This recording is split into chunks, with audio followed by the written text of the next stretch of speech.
Thank you for joining us today. We are going to be talking about regulatory compliance. And I just want to make sure it is completely clear. I am not a lawyer. It's not my intention to give any legal advice. Just going to give you a little bit of my background on these regards and how that could be utilized, how that could be useful for especially entrepreneurs. I'm gonna try to be giving tips, but again, I cannot speak as a lawyer because I am not a lawyer. So this is one of our webinars that we're conducting every day, and that is gonna be loaded in our YouTube channel, and you can visit it and pass it to anybody else. With that, I'm gonna share my screen and talk about this aspect.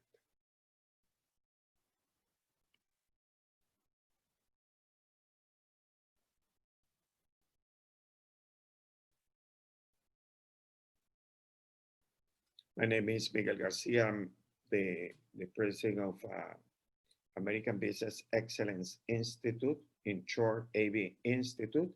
And this is another webinar that we are recording every day. Put it over there for free for anybody to use, to share, to make sure we pass the information. In this time where we are facing so many difficulties as small business owners, as entrepreneurs, it is very important that we help each other and we make our contribution to allow other people to survive this crisis.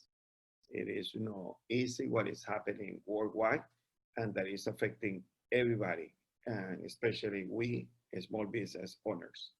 So with that, I'm gonna go ahead and proceed. So normally what you are gonna see as how regulations are conformed, you see the constitutional law that of course does come from in the United States from our funders, and is the one that is that has a more weight over any other regulation. And then you have the statute law and then the common law. So here, I like to show you what normally if you are dealing with a safety aspect, normally you are gonna see a chart like this that normally people on safety use. And that is to understand what kind of laws apply to the business, to the individual, to the organization in this case. So let's say from this aspect of regulatory compliance, it is key that under the law, we are obligated, we have this requirement that we need to meet. Some type of business, they require for you to actually register your business. And as you register your business, you get a number. And one of the key one will be, for you to pay your taxes. So every time you are working, operating, and then any income that you get, you have some dues to do. Some of those dues are directly federal, some are state. So some state, they don't have taxes, or different segments have taxes. Or sometimes you have some benefits depending the zip code where you are operating. So you gotta keep that into consideration as well. So, and then depending, let's say, the type of business, how you are registered, the type of how your business has been put together. If it's a corporation, if it's doing business as an DBA, or if you have a limited liability company and incorporated, is that public, is that private? So depending on all of that, there are other laws and regulations that will apply to you. And those even, sometimes you are representing your business, you are acting in behalf of your business, depending the role of your organization. But sometimes you do, you conduct yourself in different way, but depending where you are, it could impact the business as well. Let's say that you have a vehicle the vehicle belong to the company. Anything that happened with that vehicle will impact, will go also create an impact in your business as well. So that's what we call, liability exposure. So, and the same with regulations such as OSHA, for instance, Occupational Safety and Health Administration. You have the act, the OSHA Act, that is the regulation, and then you have the OSHA as a federal agency.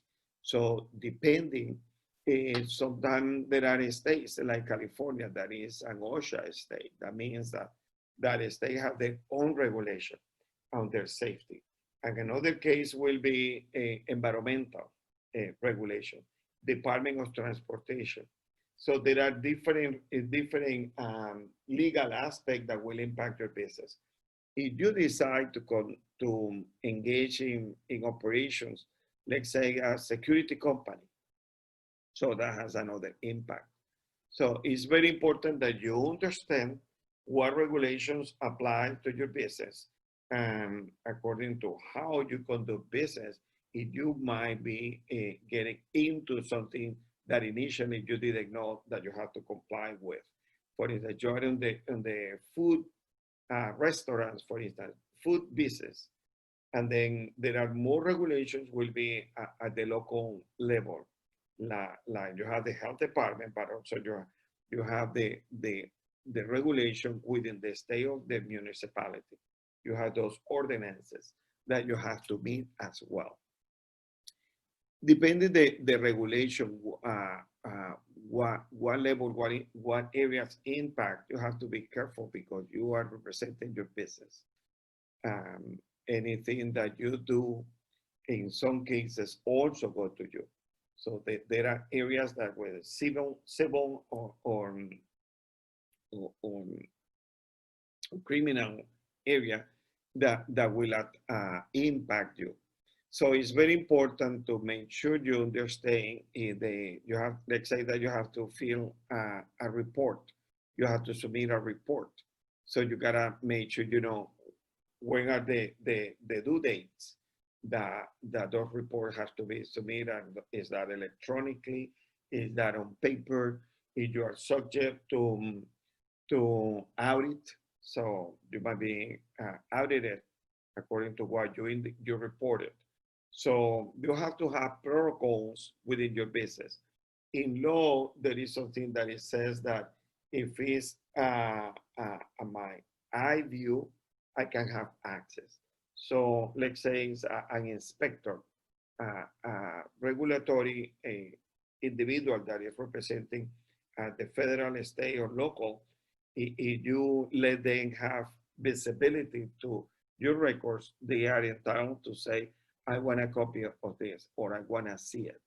So you have to write protocol. You need to have all the way how you are going to deal with visits. So you have to train your people. In your organization, if somebody says, I'm coming from OSHA to conduct an audit, the receptionist or the person that greet the officer has the right to ask, may I see an ID? May I see an identification? You can tell the person, could you please have a seat? I'm going to call my manager. And then you follow a protocol. So this is very important because even if you want to do your best, there's always going to be an opportunity for improvement, and there are always going to be some sort of exposure. So the key on this is that you act in good faith. The regulatory body want to make sure, within the judicial system, that you are not acting in bad faith. So it's very important that even if you didn't know something, you are still guilty. The thing is that you did it with bad intention, you were negligent, or you just were acting, trying to do your best.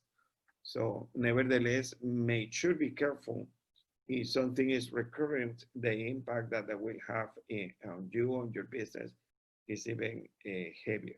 And there will be penalty, there will be a fine that you are going to have to face. And those fines, depending what regulatory body that deals with, sometimes they are defined per violation, and that is going to be per day. You know, like let's say that you didn't meet the employee right to know regulation. You are not implementing in your organization the employee right to know, and you are using chemicals. So what is going to happen? Let's say that the fine is $500, $500 per day per violation. So 500, let's say that you will violating that regulation for 1,000 days. That is already 500 times 1,000 is $500,000. Now let's say that you have 10 people, you add another zero. So the 500, imagine you incorporate another zero. Now you are talking about, 500 times 10 is 5,000 plus 10 is is gonna be then 50,000. So you check it on that. Like said it again, 500. You have 10 employees, you find 5,000, and 5,000, and then let's say that is 10 days, so it's 50,000. So be careful with that because it could be very difficult that it could bring your business down. So make sure you have the records. If you don't record it under the law, it's like it never happened. So you gotta make sure, you gotta be careful that you keep everything in place. So two individual, two rooms that you need to consult all the time will be your accountant and your lawyer. So with that, I conclude that short talk about regulatory compliance. Thank you very much for joining us today.